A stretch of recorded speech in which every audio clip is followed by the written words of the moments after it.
Violent versus non-violent traditions of conflict resolution. When humans face conflict, we usually have two main options: fight or find another way.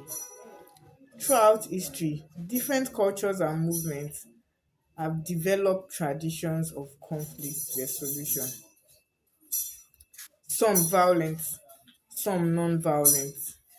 Today, we'll be exploring both parts, from duels and wars to peace and counsel and non-violent resistance.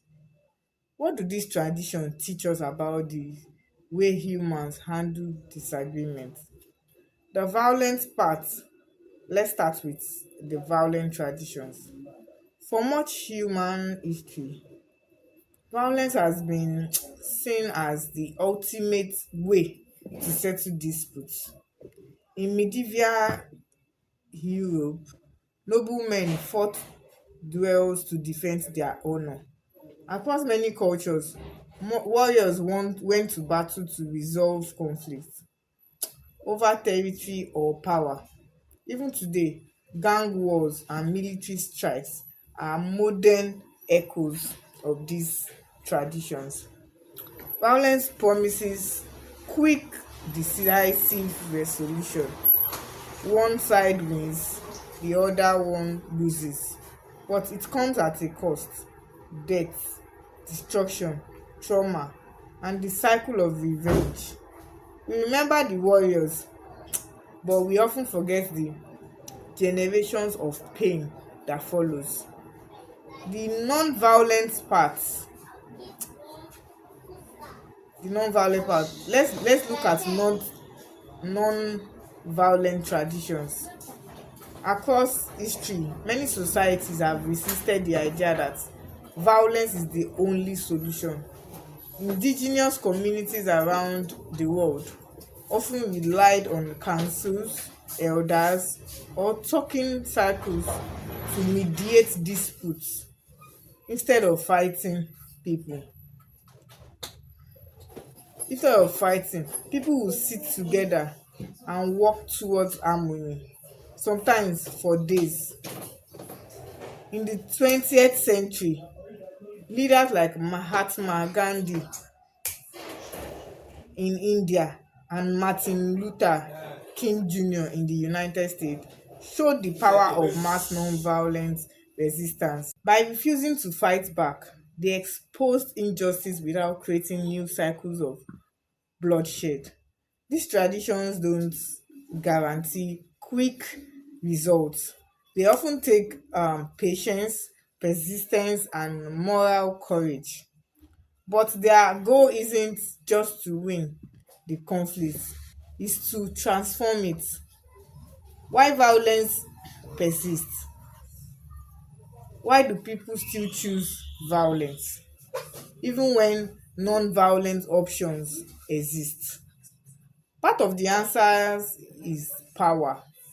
Violence intimidates and forces submission, which can look effective in the short term. It also satisfies emotion like anger or the desire for revenge. But here's the paradox: violent conflict usually doesn't end the underlying lying problem. Instead, it pushes it underground until it explode again. That's why we see endless cycles of war, feuds, and retaliation throughout history. Why non-violent works? Non-violent traditions, on the other hand, addresses the root of the conflict. When people protest, when they protest peacefully, when they negotiate or they engage in restorative justice, they are not just silencing their opponent. They are reshaping the relationship. Research actually shows that non-violent resistance movements are twice as likely to succeed as violent ones because they attract wider public support and reduce backlash. Think about it. If someone punches you, you either fight back or you run. But if someone refuses to fight and instead appeals to your conscience, it forces you and the world watching to confront the deeper issue. That's powerful. Case studies shows that let me give you a case study. Let's compare two examples of a violent resolution.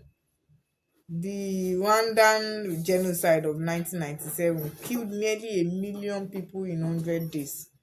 Violence didn't solve the political conflict, it devastated the nation. Rebuilding has taken decades of reconciliation. It has taken decades of reconciliation work. Non-violent resolution. In South Africa, the end of apartheid could have turned into a bloody civil war.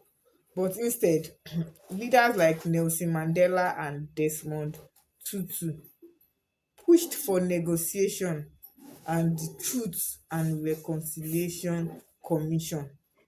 It wasn't perfect, but it avoided large-scale violence and it allowed a peaceful transition of power. This same human instinct for conflict, two very different traditions of resolution, two very different outcomes. So, what do violent and non-violent traditions of conflict resolution teach us? Violence might look faster, but it leaves scars that last for generations. Non-violence takes patience, but it builds the possibility of lasting peace. The question isn't whether humans will always face conflict. We will. The question is which tradition will we choose to carry forward? The sword or the cycle? Thank you for watching. If this made you think, drop a comment below. Do you believe non-violence can really solve modern conflicts, or is it too idealistic? And don't forget to subscribe if you want more deep dives into how we human deal with violence and peace. Bye.